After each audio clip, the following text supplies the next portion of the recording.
किसी गांव में एक बूढ़ा और बुढ़िया रहते थे। उनके कोई संतान नहीं थी। उनके पास एक तोता था। वे उसे ही अपने पुत्र की भांति मानते थे और लाड प्यार से उसका पालन पोषण करते थे।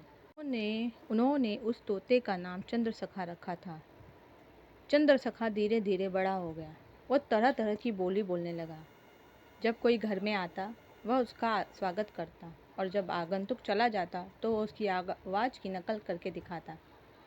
कभी वह बहुत देर तक नाच दिखाता रहा। इस प्रकार वह बूढ़े और बूढ़ी का खूब मनोरंजन करता था। वे लोग भी उसे बहुत प्यार करते थे।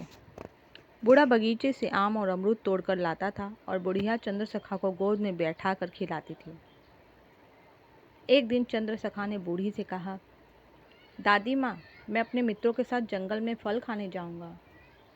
बुढ़िया बोली, ठीक है, मगर पहले अपने दादा से पूछ लो।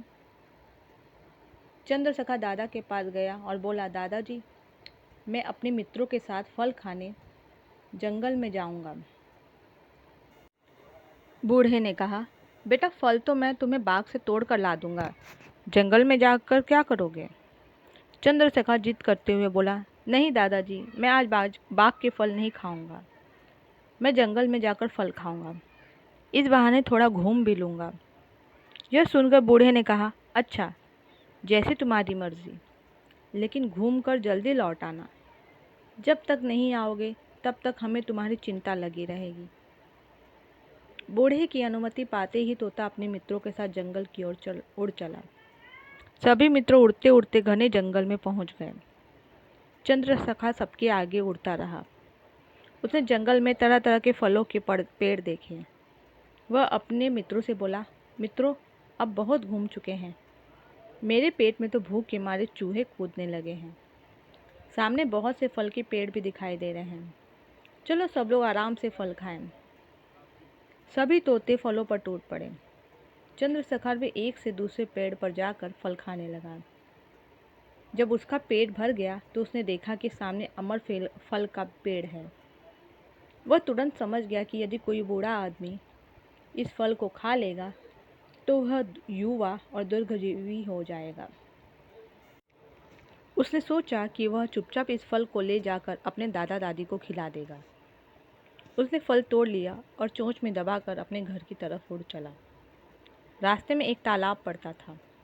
उसका जल बहुत मीठा और शीतल था। चंद्रसखा के मित्रों ने कहा कि वे सब लोग इस तालाब में नहाकर अपने अपने घर जाएंगे। सभी तोते तालाब में नहाने लगे।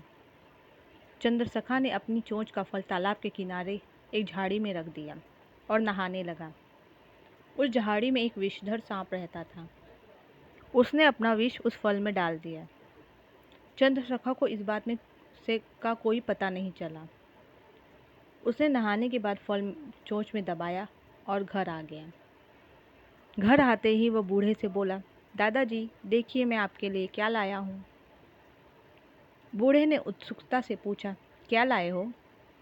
चंद्रसखा ने कहा, मैं आपके लिए अमर फल लाया हूँ। इसे खाते ही आप युवा और अमर हो जाएंगे। जल्दी से इसे खा लीजिए।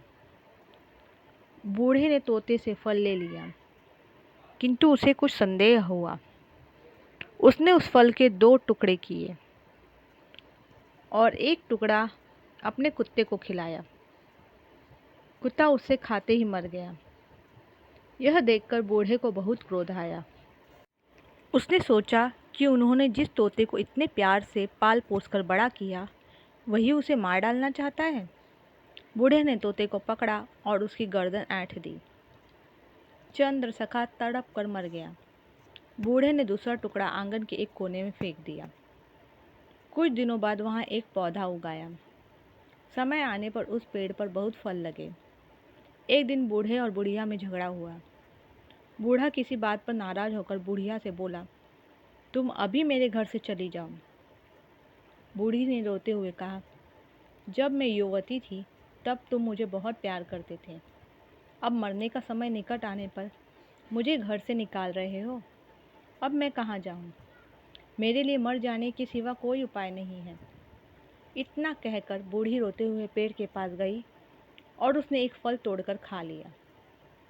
वह सोच रही थी कि विष वाला फल खाने के कारण उसकी मृत्यु हो जाएगी, किंतु हुआ ठीक उसके उल्टा। वह बूढ़ी से युवती बन गई।